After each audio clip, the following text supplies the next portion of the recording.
안녕하세요. 오늘 저희와 함께 깊이 파고들 잔료는요, 코넬 대학교 연구진의 아주 흥미로운 논문입니다. AI 모델들이 글의 의미를 이해하는 방식, 바로 텍스트 임베딩에 관한 건데요. 이게 모델마다 그 의미를 표현하는 방식, 뭐랄까 벡터 공간이 다 제각각이라서 서로 호환이 잘 안 됐어요. 그쵸? 네, 맞아요. 서로 다른 언어를 쓰는 셈이었죠. 그래서 예를 들어 모델 A가 만든 임베딩은 모델 B가 딱 봤을 때 이게 무슨 의미인지 알기 어려웠습니다. 그런데 이 논문에서 맥투백이라는 새로운 기술을 제시합니다. 이게 어떤 모델이 만들었는지 전혀 모르는 그런 텍스트 임베딩조차도요, 우리가 아는 다른 모델의 벡터 공간, 그러니까 그 모델의 언어로 번역을 해줄 수 있다는 거예요. 번역이요? 모르는 임베딩을요? 네, 근데 더 놀라운 건 이 과정에 원본 텍스트라던가 아니면 미리 짝지어 놓은 데이터 같은 게 잔이 필요 없다는 점입니다. 아, 정말요? 원본 글도 없이 그 의미를 번역한다고요? 저게 어떻게 가능한 거죠? 이게 플라톤적 표현 가설이라는 아이디어에 기반하고 있거든요. 그러니까 서로 다른 AI 모델들이 사실은 그 내부에 어떤 보편적인 공유하는 의미 구조를 가지고 있을 거다. 이런 가정이에요.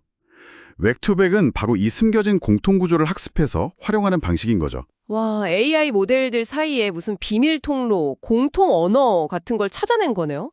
대단한데요.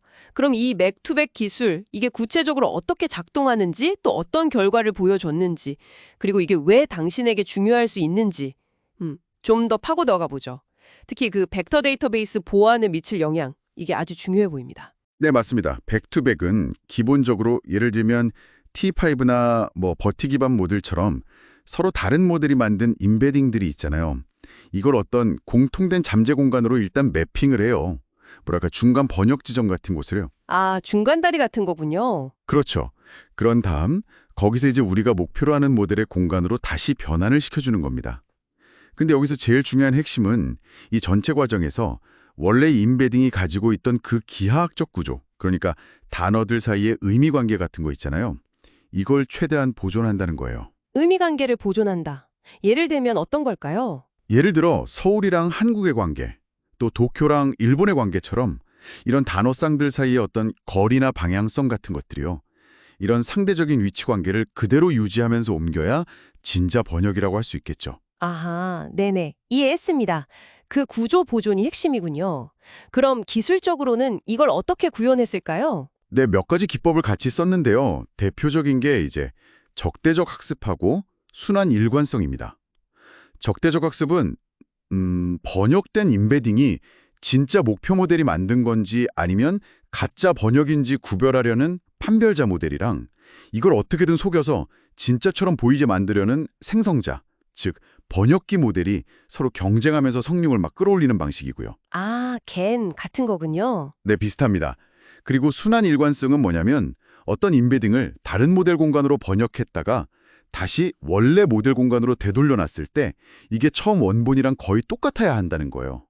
그러니까 A에서 B로 갔다가 다시 A로 돌아왔는데 출발점이랑 도착점이 같아야 한다는 거죠. 그래야 의미가 변질되지 않았다고 보는 거고요. 오, 재밌네요. 갔다가 돌아오는 여정 동안 의미를 잃지 않도록 한다. 그래서 번역 성능은 어땠나요? 결과가 궁금한데요? 상당히 높게 나왔습니다. 논문 보면 번역된 임베딩하고 실제 그 목표 모델이 만들었을 임베딩 간의 코사인 유사도라는 걸 측정했는데요. 이게 최대 0.92까지 나왔어요. 0.9이요? 그게 높은 건가요? 네, 굉장히 높은 겁니다. 코사인 유사도는 두 벡터의 방향이 얼마나 비슷한지를 나타내는데 1에 가까울수록 거의 같은 방향, 즉 같은 의미를 가리킨다고 볼 수 있거든요. 0.92이면 정말 유사하게 번역됐다는 거죠.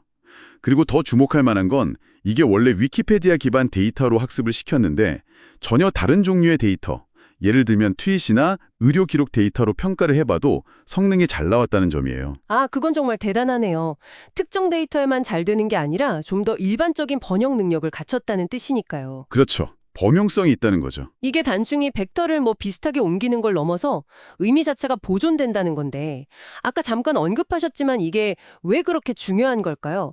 특히 보안 문제랑 연결해서요. 네, 바로 그 지점입니다. 이게 정보 추출 가능성으로 이어지거든요. 예를 들어서 출처를 알 수 없는 임베딩 뭉치가 있다고 한번 상상해 보세요. 가령 해킹으로 유출된 어떤 회사의 벡터 데이터베이스 같은 거요. 네. 벡터백을 사용하면 이 정체불명의 임베딩들을 우리가 이미 잘 알고 있고 또 분석 도구를 많이 가지고 있는 그런 모델의 공간으로 번역할 수가 있게 돼요. 번역을 한다. 그럼 그 다음엔요? 그러면 기존에 우리가 가지고 있던 여러 분석 도구들을 사용해서 그 번역된 임베딩으로부터 원문 문서에 어떤 정보가 담겨 있었을지 추론해 볼 수 있게 되는 겁니다. 정보 추출이라 임베딩 벡터만 가지고 원본 정보를 알아낸다는 건가요? 와, 구체적으로 어떤 정보까지 가능한 건데요? 네, 논문에서는 크게 두 가지 사례를 보여줍니다. 첫 번째는 번역된 임베딩만 가지고 원본 문서의 속석을 알아맞히는 거예요. 예를 들어 트윗 임베딩을 번역해서는 이게 어떤 주제의 트윗이었는지, 또 의료 기록 임베딩을 번역해서는 이게 어떤 질병에 대한 기록이었는지 같은 걸 꽤 높은 정확도로 추론해냈습니다. 속성 추론이요? 허. 네. 그리고 두 번째는 더 나아가서 임베딩 역변환, 인벌전이라는 기술을 결합해서 원본 텍스트의 일부 내용을 직접 복원하기도 했어요. 텍스트 복원까지요? 네. 실제로 엔론이라는 회사 아시죠? 거기서 유출됐던 이메일 데이터의 임베딩을 가지고 이걸 실험했는데요.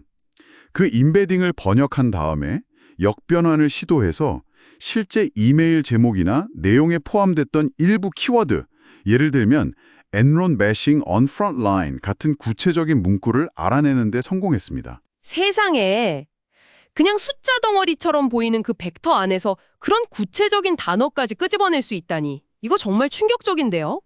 그럼 우리가 민감한 정보를 그냥 벡터로 바꿔서 데이터베이스에 저장해두면 안전할 거라고 생각했는데 그게 아니라는 거네요? 그렇습니다. 바로 그 점을 이 연구가 아주 명확하게 보여주는 거죠. 단순히 텍스트를 벡터로 변환해서 저장하는 것만으로는 민감 정보가 안전하지 않을 수 있다는 겁니다. 임베딩 자체가 생각보다 훨씬 많은, 어쩌면 원본 텍스트만큼이나 많은 정보를 그대로 담고 있을 수 있다는 거예요. 와, 요즘 많은 기업들이 검색이나 추천 시스템 때문에 벡터 DB를 적극적으로 도입하고 있는데 이 연구 결과는 정말 중요한 보안상의 경고 메시지를 던지고 있는 셈입니다. 동시에 또 다른 측면에서는 AI 모델들이 우리가 생각했던 것보다 훨씬 더 깊은 수준에서 어떤 보편적인 의미 구조를 공유하고 있을 가능성이 있다는 아까 말씀드린 강한 플라톤적 표현 가설에 아주 강력한 증거가 되기도 하고요. 네, 오늘 저희가 살펴본 것처럼 AI 모델들 사이의 이 번역 기술 발전은 정말 놀라운 가능성을 열어주는 동시에 또 전혀 예상치 못했던 새로운 보안 문제를 함께 제기하고 있습니다. 만약 당신께서 AI 기술의 발전 방향이나 데이터 보안 문제에 관심이 많으시다면 오늘 저희가 나눈 이 백투백 기술의 함의를 꼭 한번 곱씹어 보실 필요가 있겠습니다. 마지막으로 이런 질문을 한번 던져볼 수 있을 것 같아요. 과연 이 AI 모델들 사이에는 우리가 아직 발견하지 못한 또 어떤 보편적인 구조나 혹은 능력이 숨겨져 있는 걸까요? 그리고 만약 우리가 그것을 발견하게 된다면 우리는 그걸로 무엇을 할 수 있게 될까요? 한번 생각해 볼 만한 질문인 것 같습니다.